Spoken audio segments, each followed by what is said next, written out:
Thank you everyone for joining us. We're excited to welcome University of Arizona Distinguished Fellow Mahmoud Azaz and Michigan State University Assistant Professor Ayman Mohamed to talk to us about their new textbook, El-Mumtaaz, Contemporary Beginning Egyptian Arabic. You can place requests for exam copies on our website, and those orders will be fulfilled starting in March. Professor Azaz teaches SLA and pedagogy courses in various departments. He focuses on linguistic approaches to Arabic SLA, Arabic pedagogy, and sociolinguistics. Professor Mohamed teaches all levels of Arabic, including the Egyptian dialect. His research interests include task-based learning and incidental vocabulary acquisition.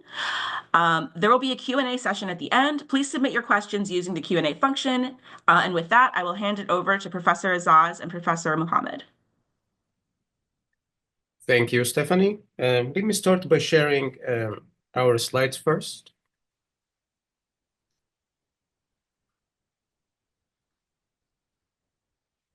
Is everything looks great, Ayman, from your side? Okay.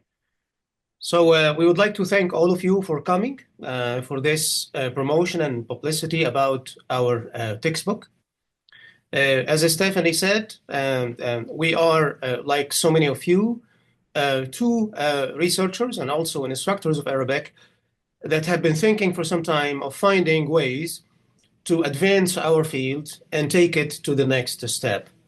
The integrated approach in teaching Arabic as a foreign language has made, I think, a paradigm shift of making us interested into bringing in new perspectives to teaching and learning Arabic as a foreign language with focus on Arabic dialects.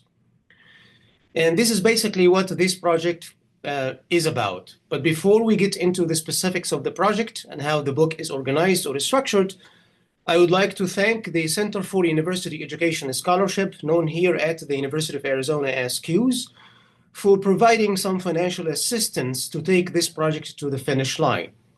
The project started in 2018 with getting a fellowship under the Distinguished Fellowship Program for developing a model for teaching Arabic dialects using the standards-based approach. And the reference here is to the actual standards. I would like also to thank Georgetown University Languages team for the tremendous work and effort that they have put into the textbook. Given its pedagogical focus and its approach, we will see that the production is really the best quality. For this, we are so grateful to all the great work that they have been doing so far.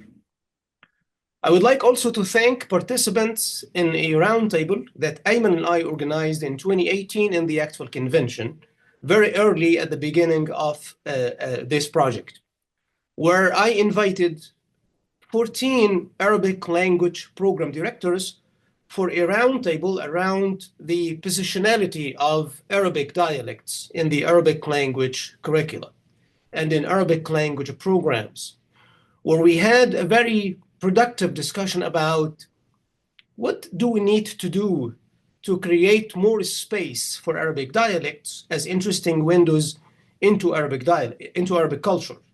And the insights that they provided, the 14 of them, were really transformative in widening our scope into taking this project to the next step. Before I give it to Ayman to tell us some detail about what this particular book is about, I would like to give some background, a little bit more of background.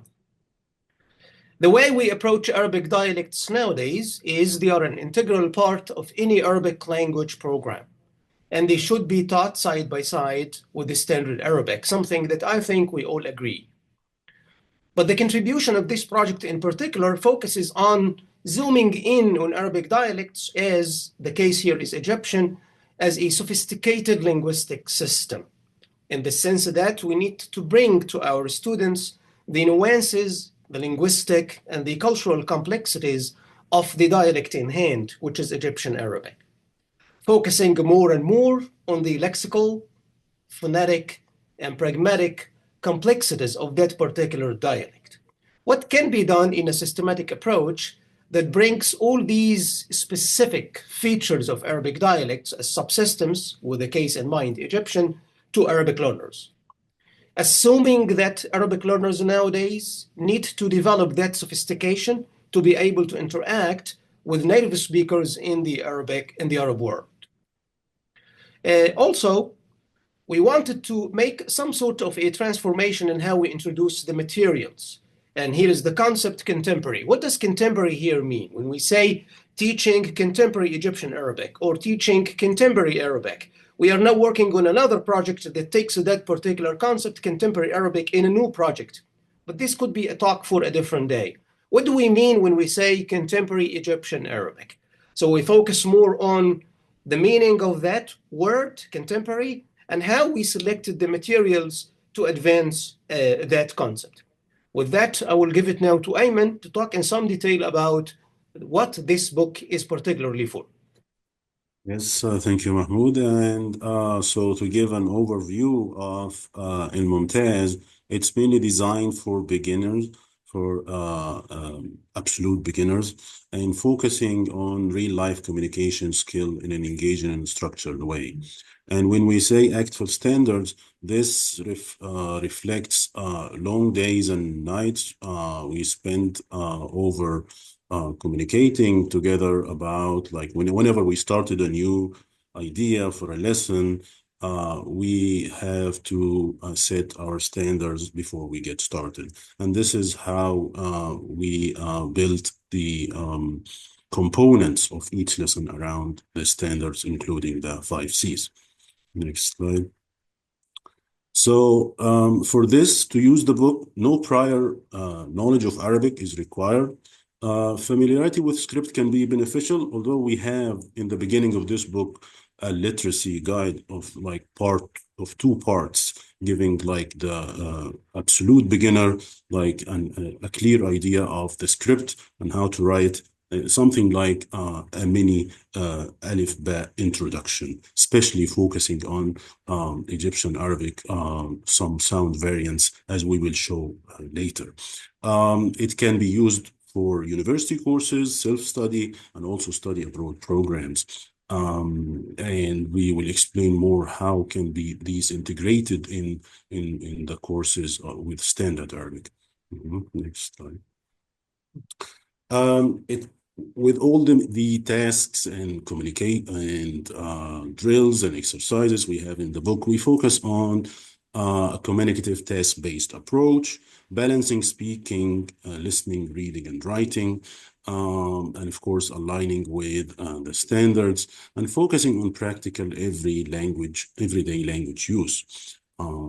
We start with vocabulary, as we will show you, and then move gradually and through the steps of interpretive, interpersonal, and presentational skills until we reach the overall assessment. Next step.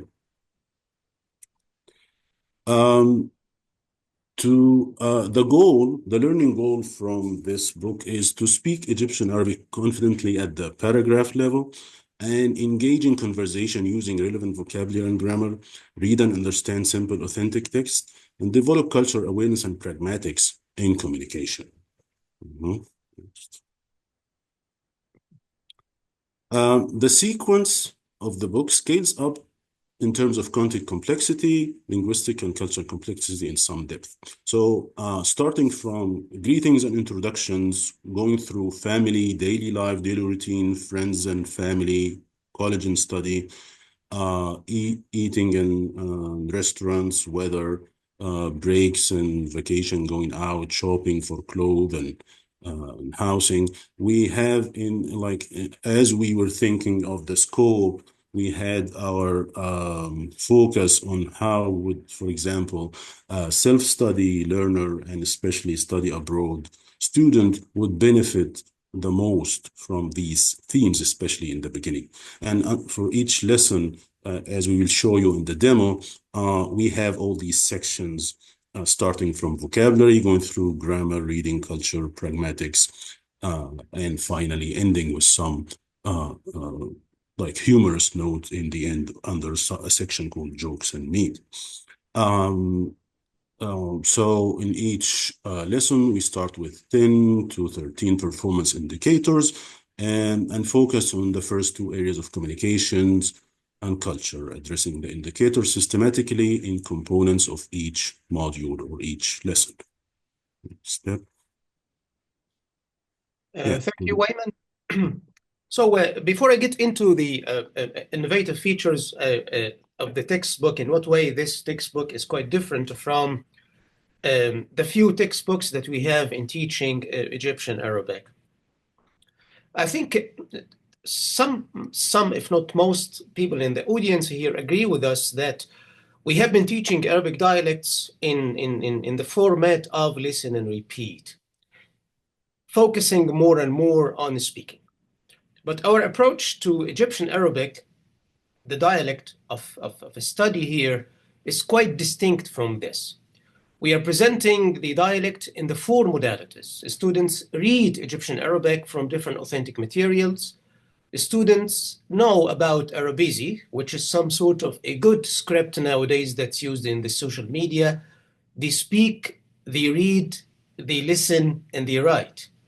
We are coming to this project from the standpoint of once we enhance their ability even to read Egyptian, they will be able to develop their proficiency in speaking Egyptian Arabic as a common dialect in the MENA, the Middle East and North African region.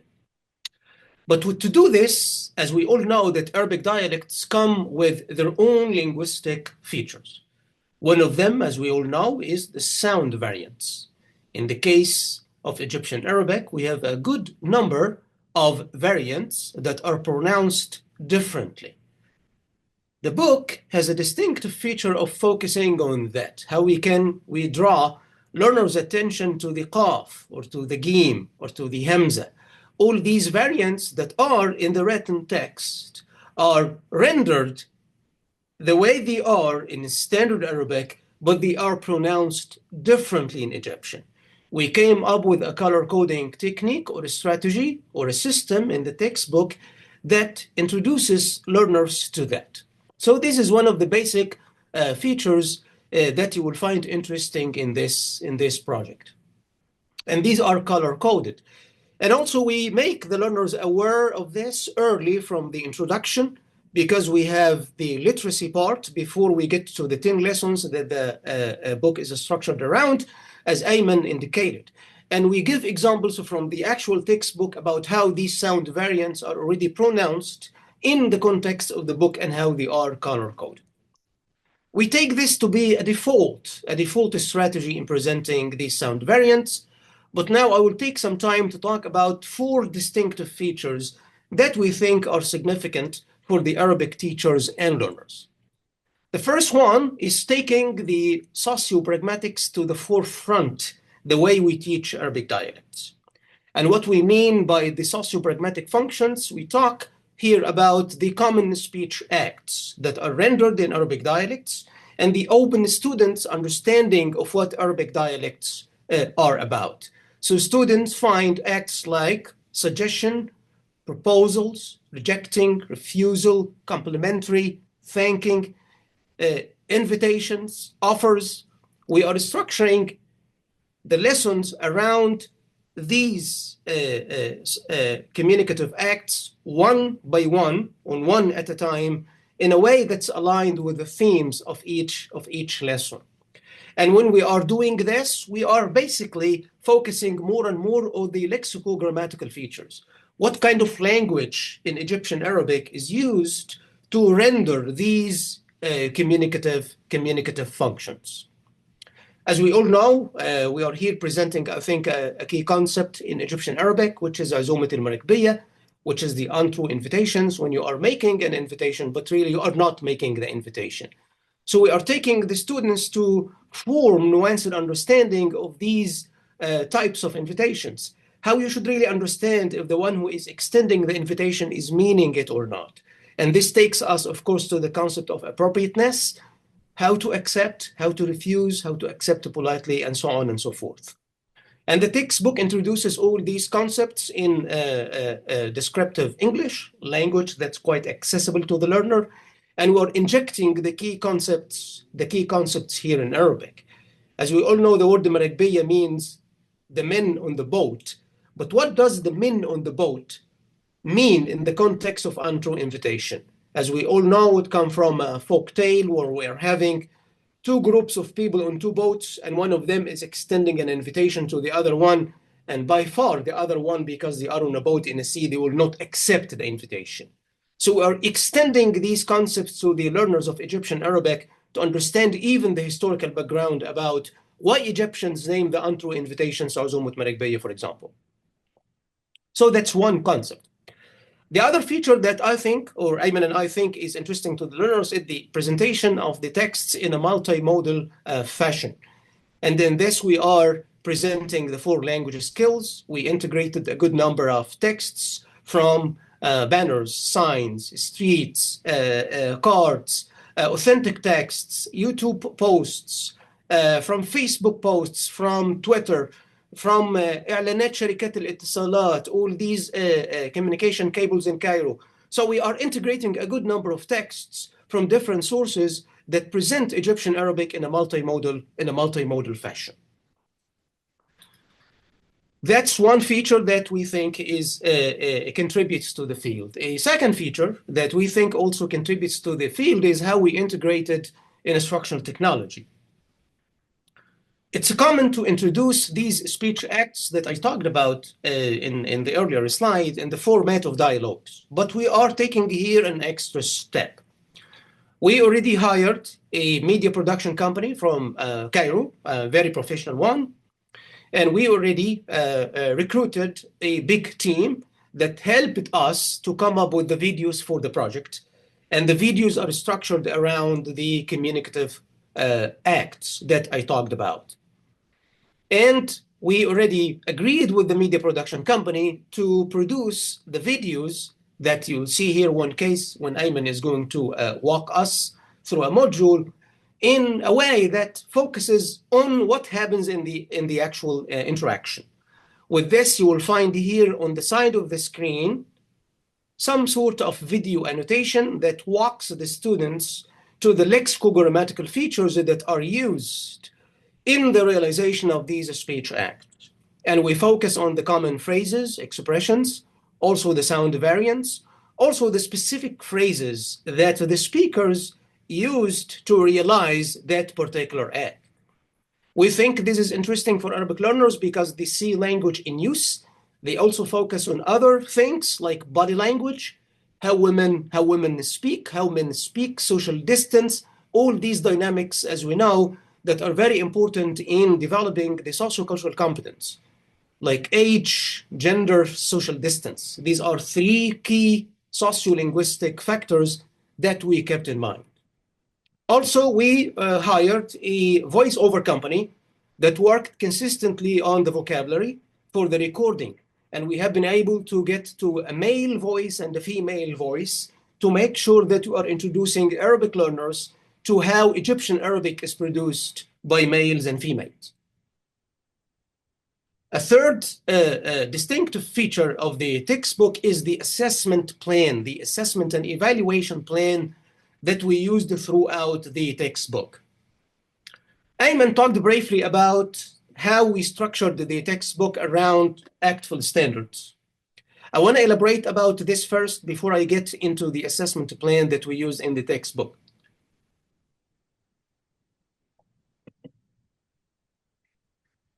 Given the common use of the 5 C's, as we know them from the ACTFL standards, the project started by looking at these 5 C's and developing, as Ayman said, around 10 to 13 performance indicators under each lesson of the 10 under the 10 themes that we used in the textbook. But as we have been doing this, we have been focusing on 2 modes of communication, or the 2 of these C's, 2 of the standards in the 5 C's. We have been focusing more in communications and cultures. But also we addressed the other 5 C's sporadically as needed, like communities, connections, and comparisons. These are addressed, but we gave more focus to the first 2 C's of the 5 C's in ACTFL standards. But to do this, we kept our attention also on the proficiency guidelines that come with the ACTFL standards. Keep in mind that the project started as some sort of bridging the gap between assessment and evaluation on one hand and the standards or the 5 C's on the other. So the way we structured the activities, structured the assessment, was in tandem to work on the two at the same time. What about the assessment and evaluation that you will find in the textbook? We structured the assessment following the foundations of the Integrated Performance Assessment, or the IPA.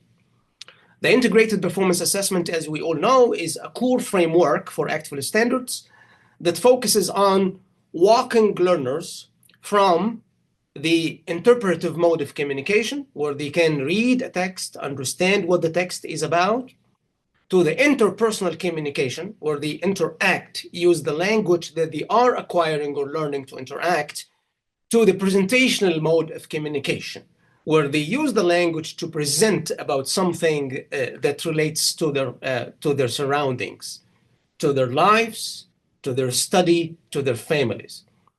So we structured the assessment activities and drills in the textbook to be in some sort of a cycle that goes among or between the interpretive mode of communication, the interpersonal mode of communication, and the presentational mode of communication. And we have been doing this in a way that scales up. So we ask them to read, answer questions, comprehension questions, read a table, a train station, and then we ask them to do role plays. The role plays in particular focuses more on the interpersonal communication, and then we take them to the presentational. And we took the presentational to be the climax, where they really demonstrate their understanding of Egyptian Arabic and Egyptian culture. So we find this to be a unique or a distinct feature of the textbook.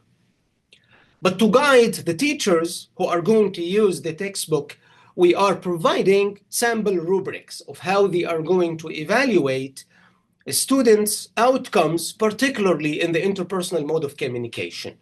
As we all know, we get stuck sometimes when you ask our students to develop a skit.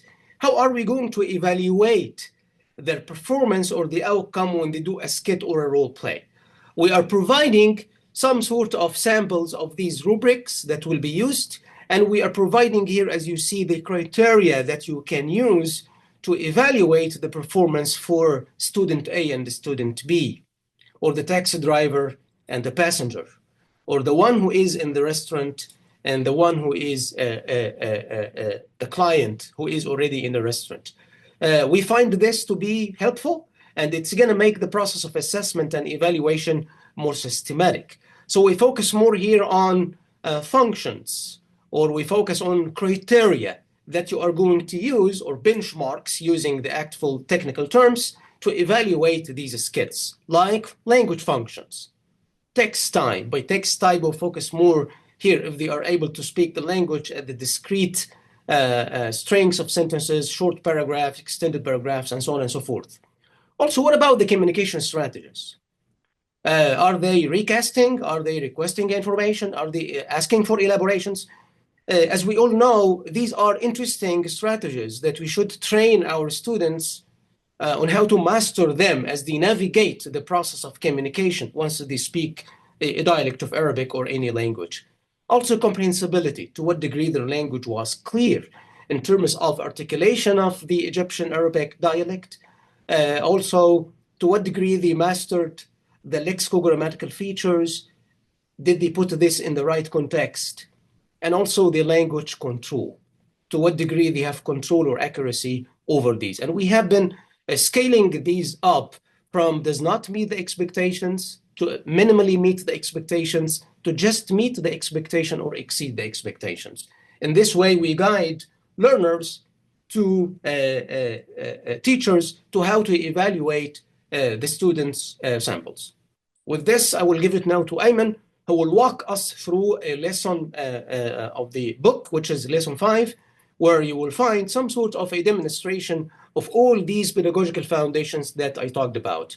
I will stop sharing now, and then I will share again once I connect it to the website from Georgetown.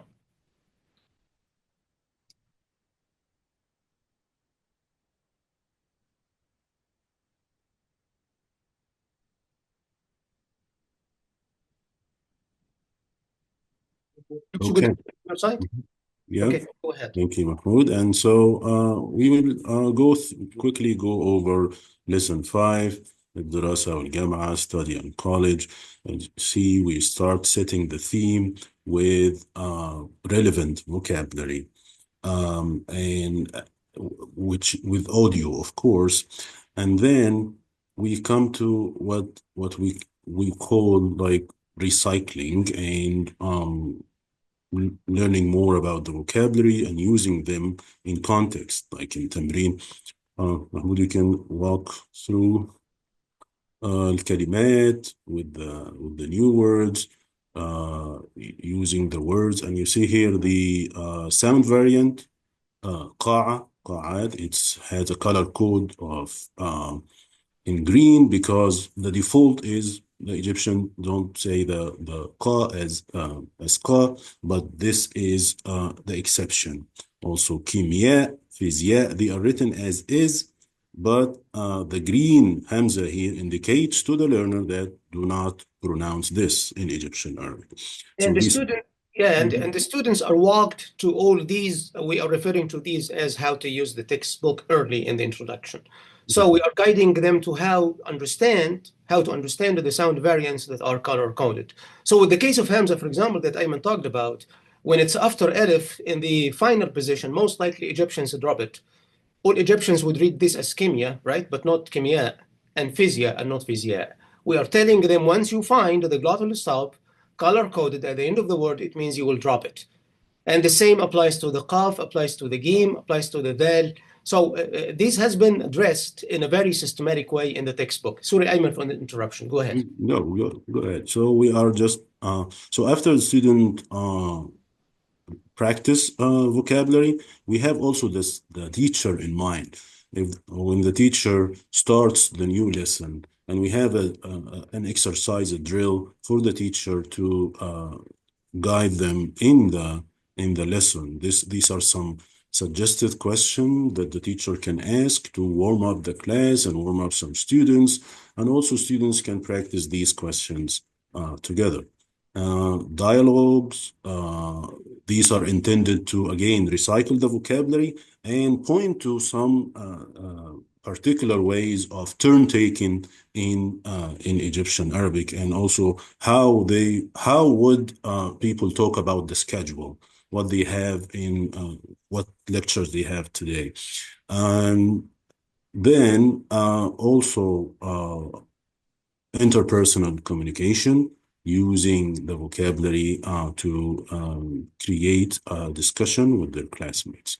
These are the multimodal that Mahmoud talked about, like looking at sample schedule for lectures in a given, let's say, English department. And so the goal here of this task is the students are able to say which classes are on which days and who teaches them. These are all the kind of language we want the students to practice in terms of study in college.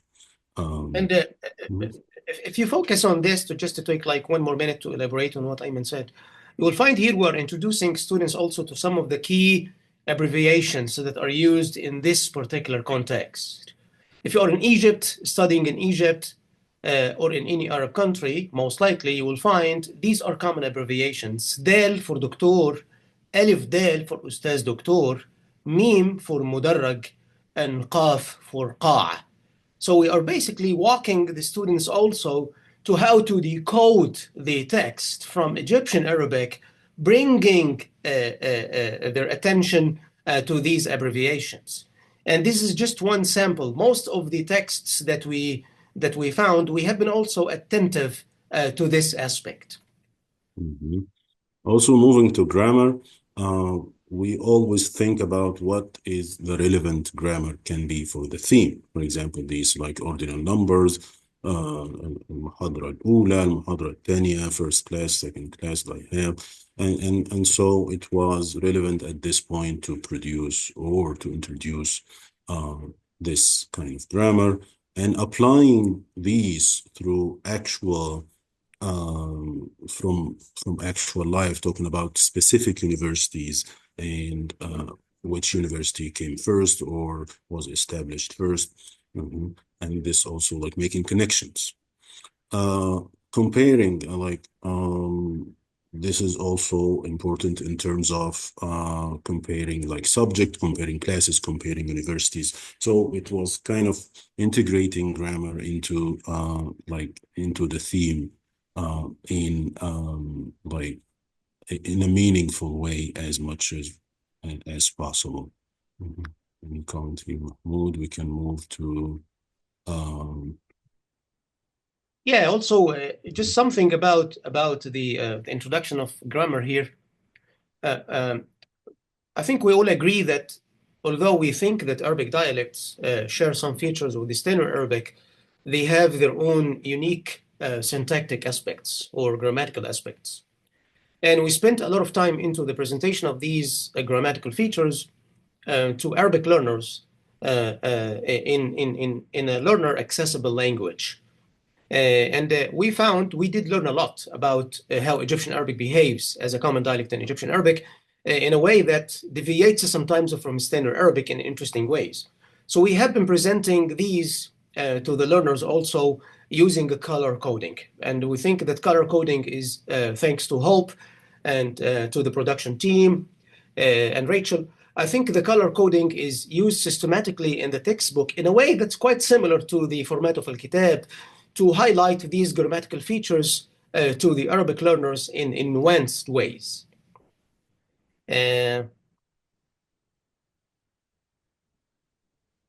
Ayman, I think let's jump into perhaps get to the culture part, Ayman, if you can. mhm.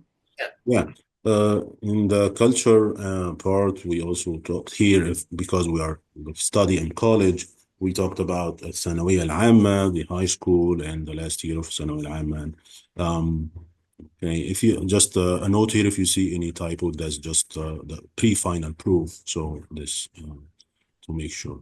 And relates to that, we distinguish between culture only and then culture and pragmatics. So in this, we talked about الثانوية العامة, but we had to introduce something tangible that students can understand the concept. So we again,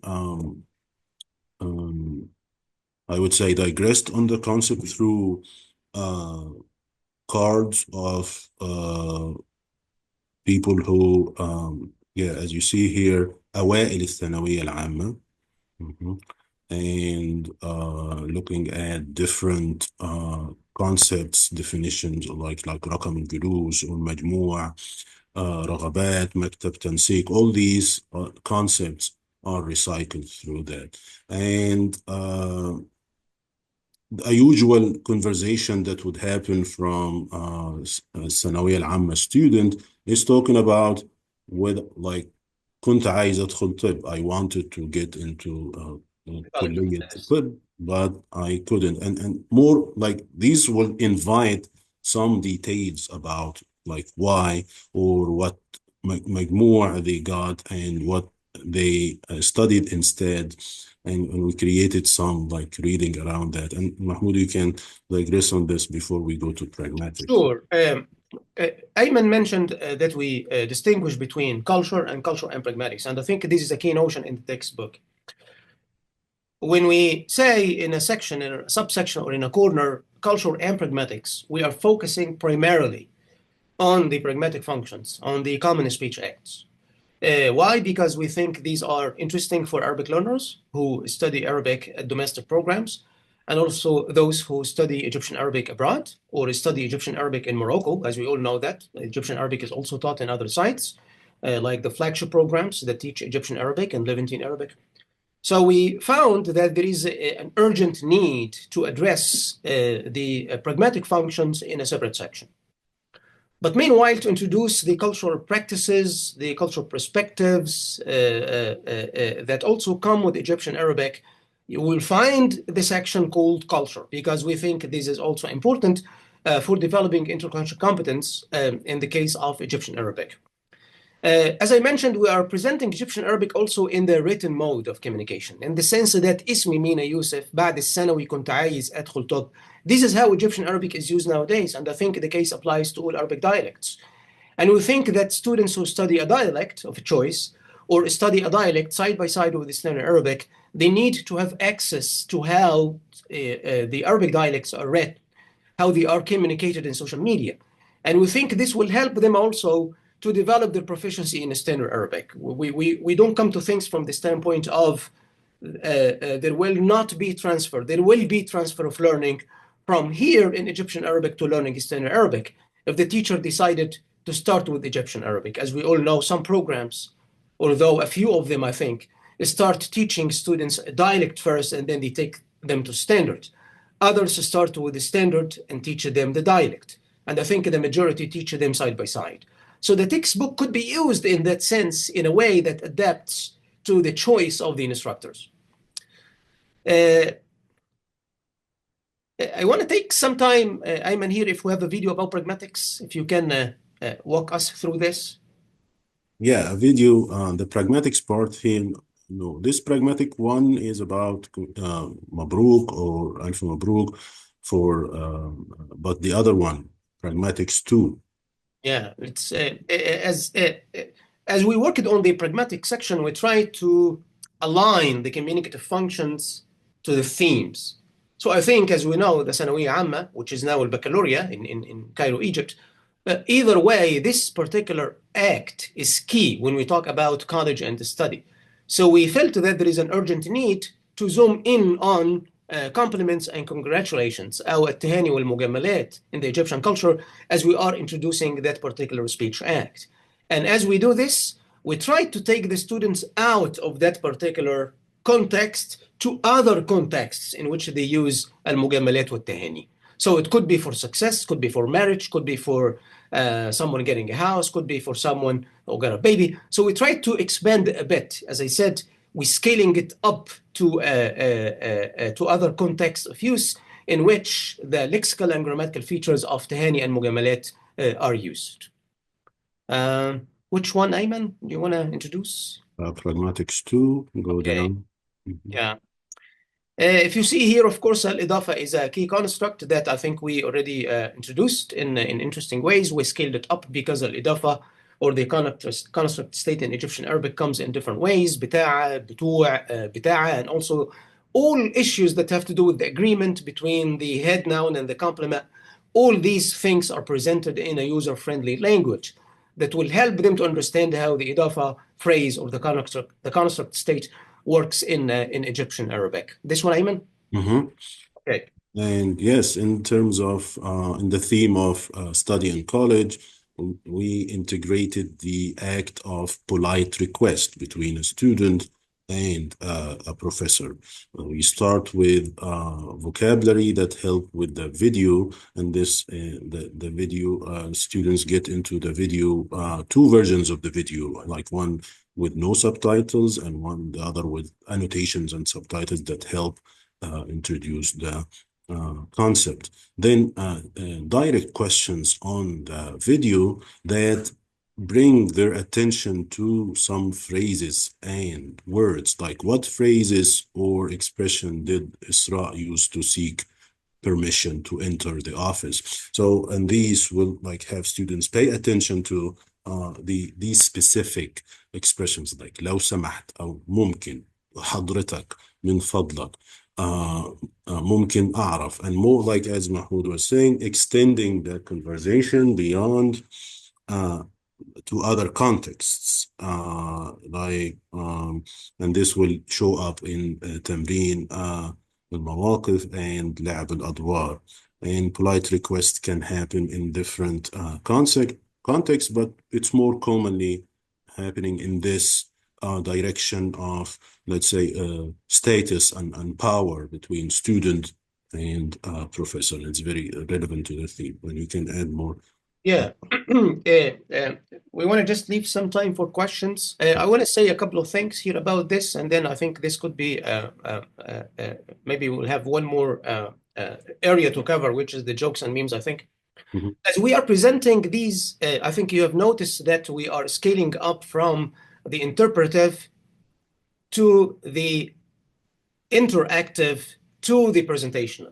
And you see this happening here, where we get into the mawaqif, where they are asked to interpret what the situation is about, and then they say something to the lab al-adwar, to the role play.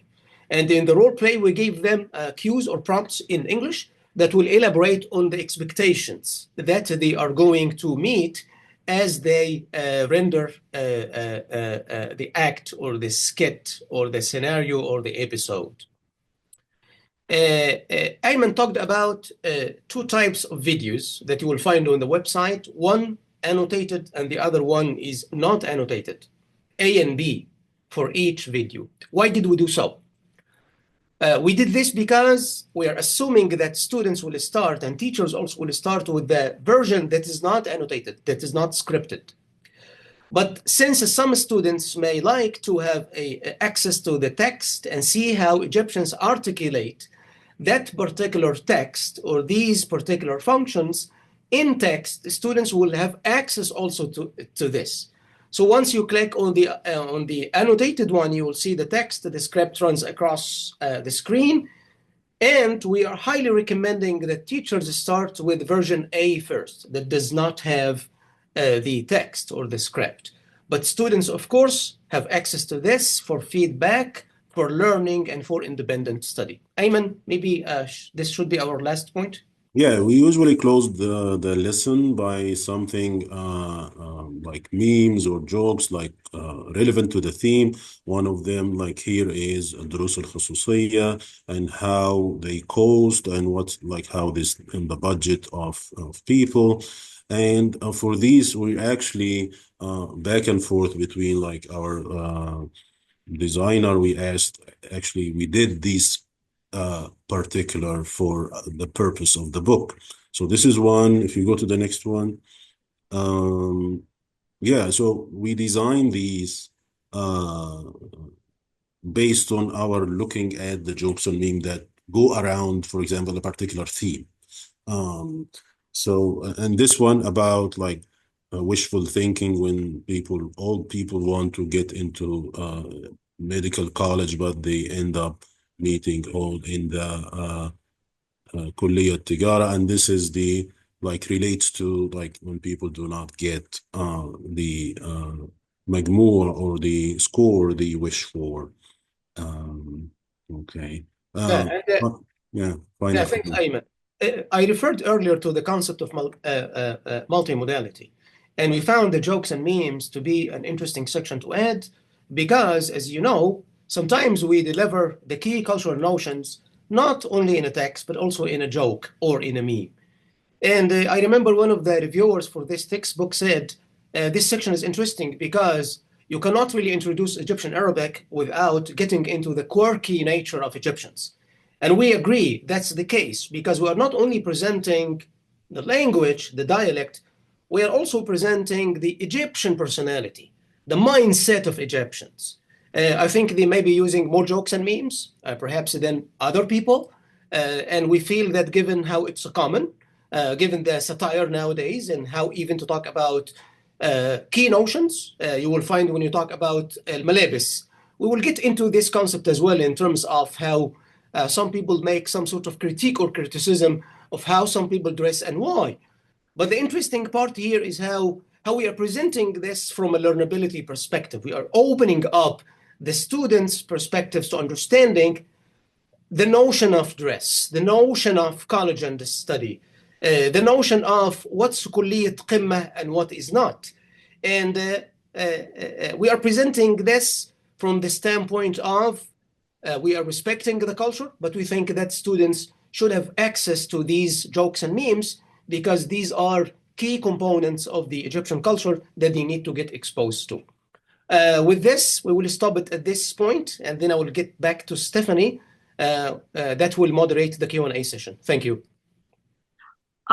Thank you both. That was fascinating, and really appreciate you taking the time to go through all of that with us.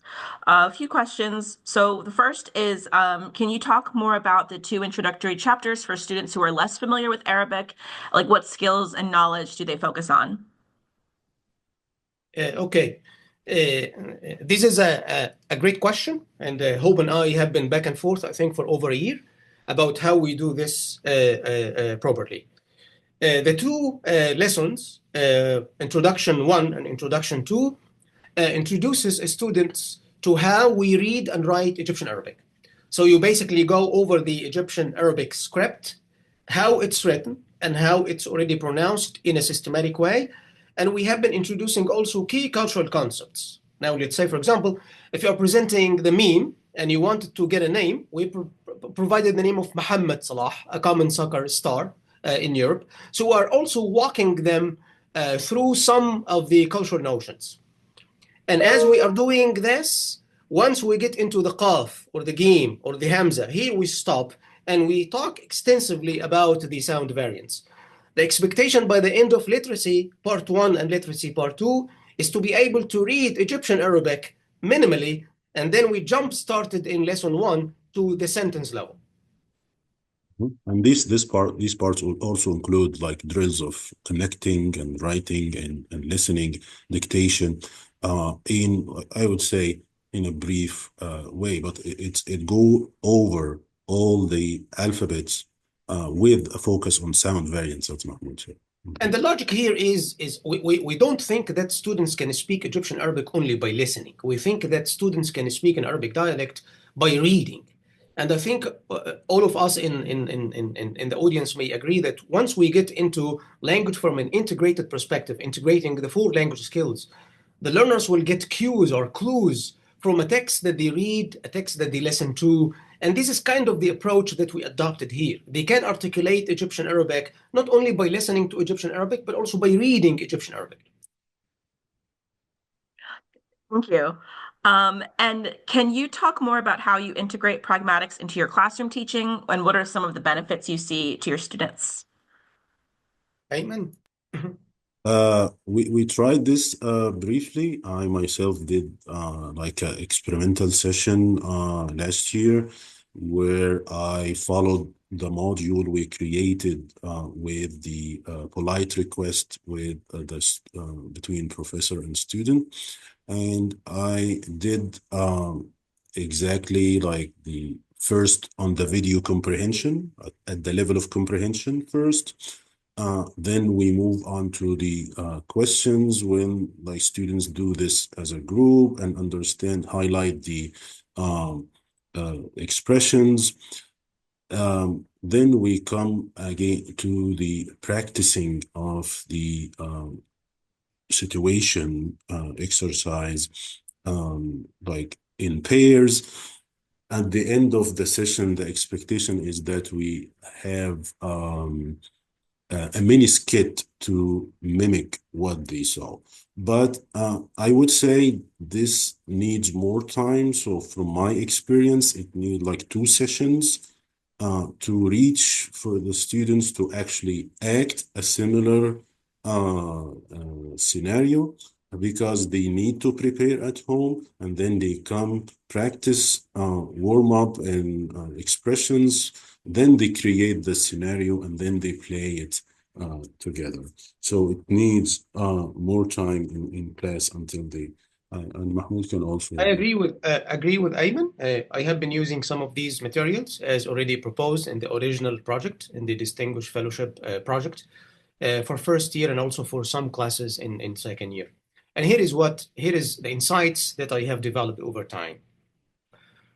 When we introduce pragmatics, we're assuming that students would pick up the phrases in the particular scenario that we are introducing only.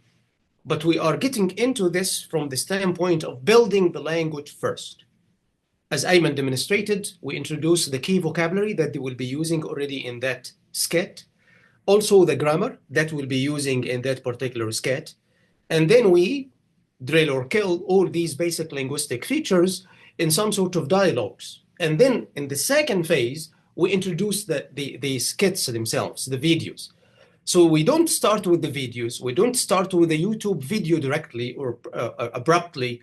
We walk the students first to the lexical and grammatical features of these common speech acts, and then we get to the video. Once we are done with the video, we get to the students to how to expand the use of these lexical and grammatical features beyond the context that was on the video. In this way, we are not teaching Arabic dialects in the fashion of listen and repeat, which I think has been in the field for some time, but from the standpoint of training them on how to acquire the learning, the lexical and grammatical features, and how to transfer learning from that particular scene or act on the video to other skits. Great, thank you. Kind of going in that same vein, if a teacher is less familiar with teaching pragmatics, how would you advise them? How I would advise them. Okay. I didn't elaborate on a notion that we use in the introduction, which is metapragmatics. I would suggest that the teacher first should understand the concept of pragmatics, which is more or less, we agree, that's the study of how language is used in context or the hidden use of language. But metapragmatics goes beyond that. It focuses on how language is used in context aligned with the socio-pragmatic factors like age, formal, informal, social distance, males and females. And we are integrating this component under the speech acts too. My advice to the teachers who are interested in integration of pragmatics to Arabic classrooms or Arabic dialects to understand first the different lexical and grammatical features that are used in each. Second, they should know what's appropriate and inappropriate in each dialect.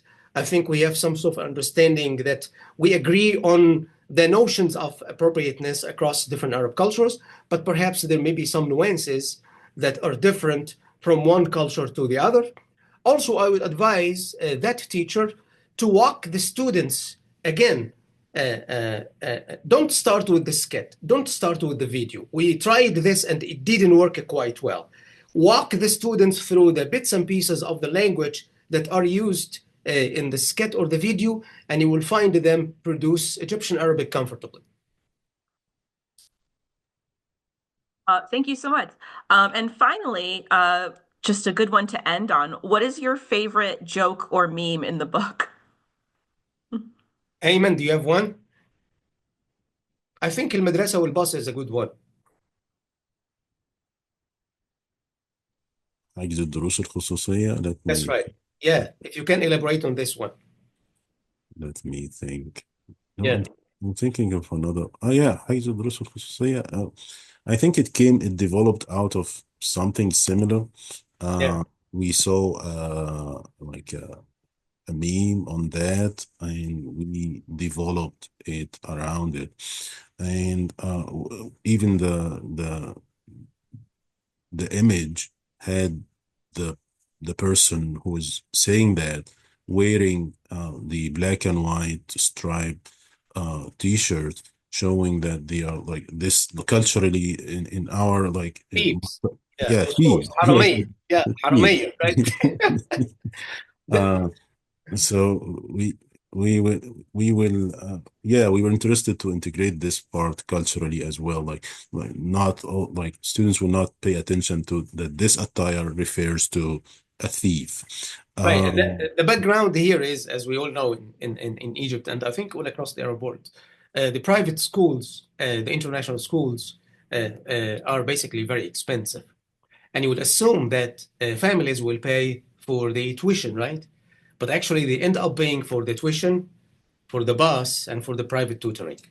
So the meme, the joke, and the meme is basically, as Ayman just elaborated, features the school owners as thieves, and then they are telling the parents, the poor ones standing in a line, that now you pay the tuition, but if you want to pay for the bus and for the tutoring, you have to stand in the other line. And we're taking this to show the burden that the parents have in the private school system and also in the private tutoring that has been an issue in the contemporary Egyptian education system for some time now. Mhm. Also, we had one in the daily routine between friends when friends call each other and saying, I am like 5 minutes and I'll be with you. And this means that they haven't gotten out of bed yet. And this also was intentionally integrated to highlight this notion of time sometime. That's a good one, Ayman. I remember this one. There was also an interesting one about introducing the notion of time, that 5 minutes in Egyptian Arabic, it could mean 5 hours. They don't really mean this literally. Yeah. That's so funny. You get that across many different cultures too. Well, thank you so much for taking the time to tell us about the El-Mumtaaz. Once again, for the audience, if you'd like to request an exam copy, you can do that now, and they will be able to be shipped in March. So thank you again, and I hope everyone has a great day. Thank you, Stephanie. And thank you, Hope, for all the great work, and Lauren. Thank you, everyone, for coming. Thank you, and have a wonderful day. Bye-bye.